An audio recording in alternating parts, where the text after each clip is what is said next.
Chapter 21. It was late the night of the big feast at Post Fort O' God that MacDonald, the factor, sent for Challoner. Challoner was preparing for bed when an Indian boy pounded on the door of his shack, and a moment later gave him the message. He looked at his watch. It was 11 o'clock. What could the factor want of him at that hour, he wondered. Flat on his belly near the warm box stove, Micky watched his new-found master speculatively as he pulled on his boots. His eyes were wide open now. Challoner had washed from him the blood of the terrific fight of that afternoon.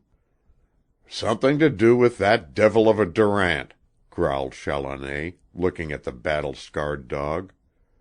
"Well, if he hopes to get you again, Micky, he's barking up the wrong tree. You're mine." Micky thumped his tail hard on the floor and wriggled toward his master in mute adoration. Together they went out into the night. It was a night of white moonlight and a multitude of stars. The 4 great fires over which the caribou had roasted for the savage barbecue that day were still burning brightly. In the edge of the forest that ringed in the post were the smoldering embers of a score of smaller fires. Back of these fires were faintly outlined the gray shadows of teepees and tents.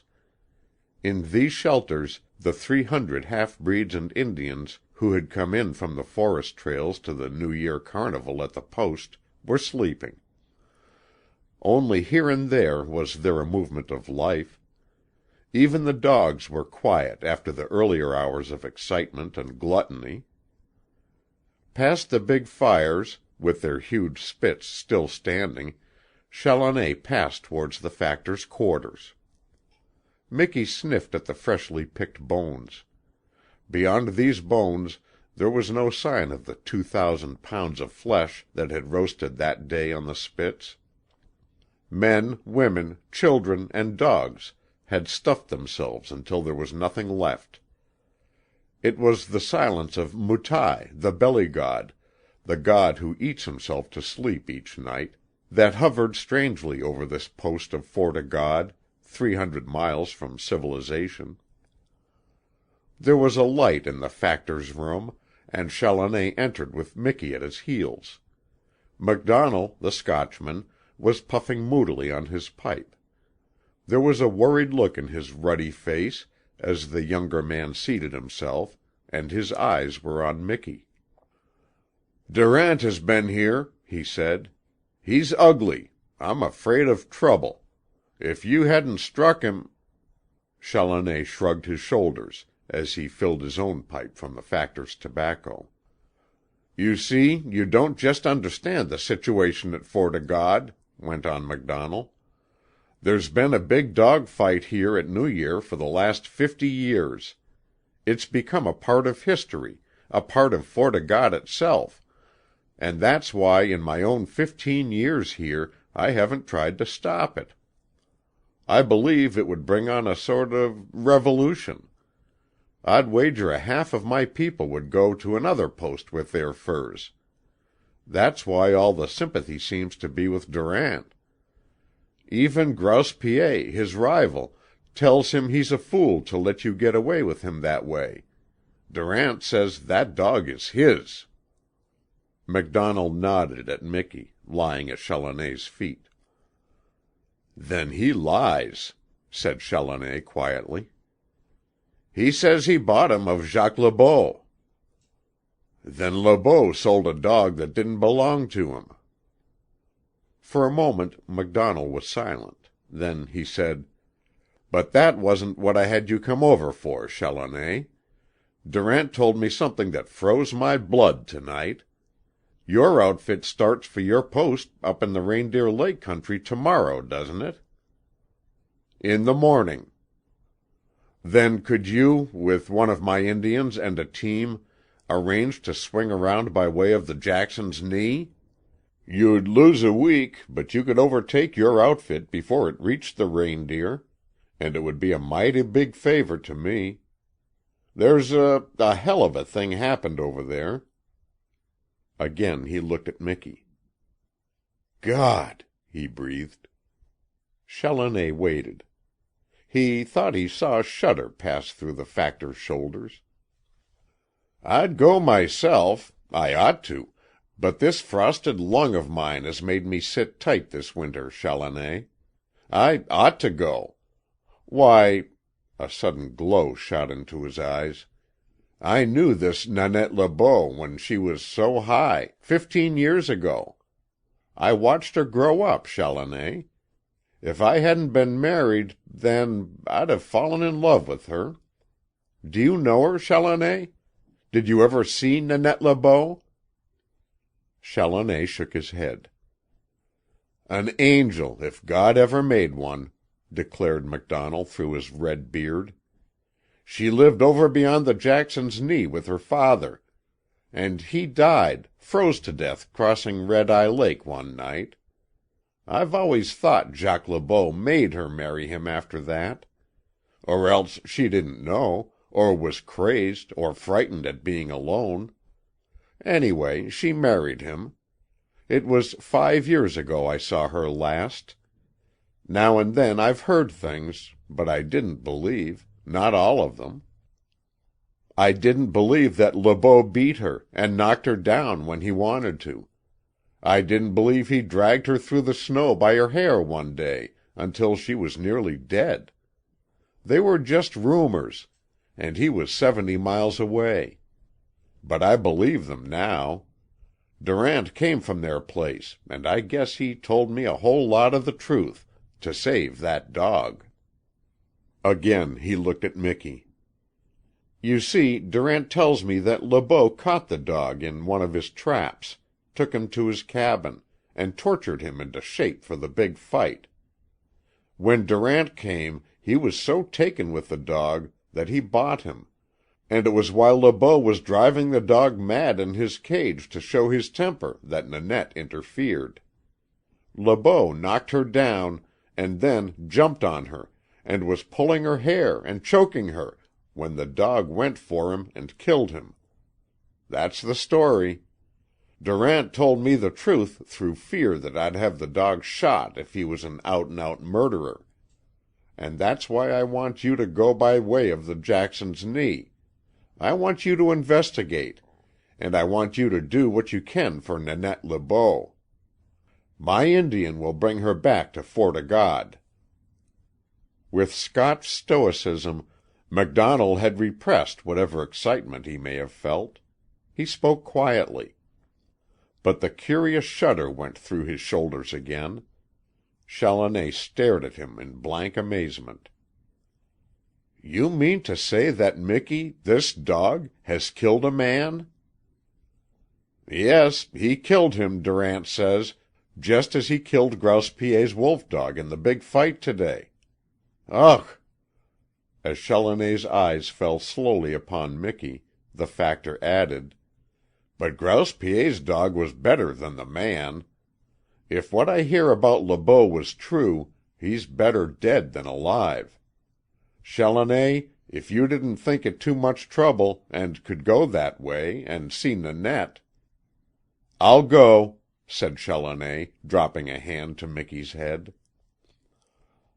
For half an hour after that, MacDonnell told him the things he knew about Nanette Le Beau. When Challoner rose to go, the Factor followed him to the door. "Keep your eyes open for Durant," he warned. "That dog is worth more to him than all his winnings today, and they say his stakes were big. He won heavily from Grouse Piet, but the half-breed is thick with him now. I know it. So watch out." Out in the open space, in the light of the moon and stars, Challoner stood for a moment with Micky's forepaws resting against his breast. The dog's head was almost on a level with his shoulders. "Do you remember when you fell out of the canoe, boy?" he asked softly. "Remember how you and the cub were tied in the bow, and you got to scrapping and fell overboard just above the rapids? Remember? By Jove, those rapids pretty near got me, too. I thought you were dead, sure, both of you. I wonder what happened to the cub?" Miki whined in response, and his whole body trembled. "And since then you've killed a man," added Challoner, as if he still could not quite believe. "And I'm to take you back to the woman. That's the funny thing about it. You're going back to her, and if she says kill you—" He dropped Miki's forefeet and went on to the cabin. At the threshold a low growl rose in Miki's throat. Challoner laughed and opened the door. They went in, and the dog's growl was a menacing snarl. Challoner had left his lamp burning low, and in the light of it he saw Henri Durant and Grouse Piet waiting for him. He turned up the wick and nodded. "Good evening. Pretty late for a call, isn't it?" Grouse Piet's stolid face did not change its expression. It struck Challoner, as he glanced at him, that in head and shoulders he bore a grotesque resemblance to a walrus.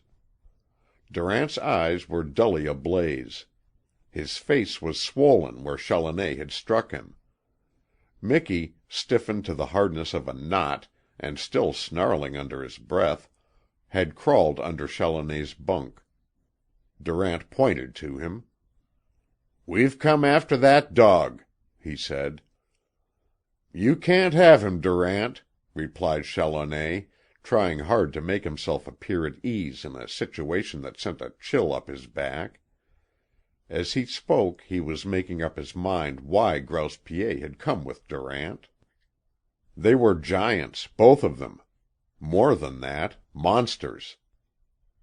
Instinctively he had faced them, with the small table between them. "I'm sorry I lost my temper out there," he continued. "I shouldn't have struck you, Durant. It wasn't your fault. And I apologize. But the dog is mine. I lost him over in the Jackson's Knee country, and if Jacques Le Beau caught him in a trap and sold him to you, he sold a dog that didn't belong to him. I'm willing to pay you back what you gave for him, just to be fair. How much was it?" Grouse Piet had risen to his feet. Durant came to the opposite edge of the table and leaned over it. Challoner wondered how a single blow had knocked him down. "No, he is not for sale." Durant's voice was low, so low that it seemed to choke him to get it out. It was filled with a repressed hatred. Challoner saw the great cords of his knotted hands bulging under the skin as he gripped the edge of the table. "Monsieur, we have come for that dog. Will you let us take him?" "I will pay you back what you gave for him, Durant. I will add to the price." "No, he is mine. Will you give him back now?" "No." Scarcely was the word out of his mouth when Durant flung his whole weight and strength against the table. Challoner had not expected the move, just yet. With a bellow of rage and hatred Durant was upon him, and under the weight of the giant he crashed to the floor. With them went the table and lamp. There was a vivid splutter of flame and the cabin was in darkness, except where the moonlight flooded through the one window. Challoner had looked for something different. He had expected Durant to threaten before he acted, and, sizing up the two of them, he had decided to reach the edge of his bunk during the discussion. Under the pillow was his revolver. It was too late now. Durant was on him, fumbling in the darkness for his throat, and as he flung one arm upward to get a hook around the Frenchman's neck, he heard Grouse Piet throw the table back. The next instant they were rolling in the moonlight on the floor, and Challoner caught a glimpse of Grouse Piet's huge bulk bending over them. Durant's head was twisted under his arm, but one of the giant's hands had reached his throat. The half-breed saw this, and he cried out something in a guttural voice. With a tremendous effort Challoner rolled himself and his adversary out of the patch of light into darkness again. Durant's thick neck cracked. Again Grouse Piet called out in that guttural, questioning voice. Challoner put every ounce of his energy into the crook of his arm, and Durant did not answer. Then the weight of Grouse Piet fell upon them, and his great hands groped for Challoner's neck. His thick fingers found Durant's beard first, then fumbled for Challoner and got their hold. 10 seconds of their terrific grip would have broken his neck, but the fingers never closed. A savage cry of agony burst from Grouse Piet's lips, and with that cry, ending almost in a scream, came the snap of great jaws and the rending snarl of fangs in the darkness. Durant heard, and with a great heave of his massive body he broke free from Challoner's grip and leaped to his feet. In a flash Challoner was at his bunk, facing his enemies with the revolver in his hand. Everything had happened quickly. Scarcely more than a minute had passed since the overturning of the table, and now, in the moment when the situation had turned in his favor, a sudden swift and sickening horror seized upon Challoner. Bloody and terrible, there rose before him the one scene he had witnessed that day in the big cage where Miki and the wolf dog had fought. And there, in that darkness of the cabin, he heard a moaning cry and the crash of a body to the floor. "Miki! Miki!" he cried. "Here! Here!" He dropped his revolver and sprang to the door, flinging it wide open. "For God's sake, get out!" he cried. "Get out!" A bulk dashed past him into the night. He knew it was Durant. Then he leaped to the dark shadows on the floor and dug his 2 hands into the loose hide at the back of Miki's neck, dragging him back and shouting his name. He saw Grouse Piet crawling toward the door. He saw him rise to his feet, silhouetted for a moment against the starlight, and stagger out into the night. And then he felt Miki's weight slinking down to the floor, and under his hands the dog's muscles grew limp and saggy. For 2 or 3 minutes he continued to kneel beside him before he closed the cabin door and lighted another lamp. He set up the overturned table and placed the lamp on it. Miki had not moved. He lay flat on his belly, his head between his forepaws, looking up at Challoner with a mute appeal in his eyes. Challoner reached out his 2 arms. "Miki!" In an instant Miki was up against him, his forefeet against his breast, and with his arms about the dog's shoulders Challoner's eyes took in the floor. On it were wet splashes and bits of torn clothing. His arms closed more tightly. "Miki, old boy, I'm much obliged," he said. End of chapter 21.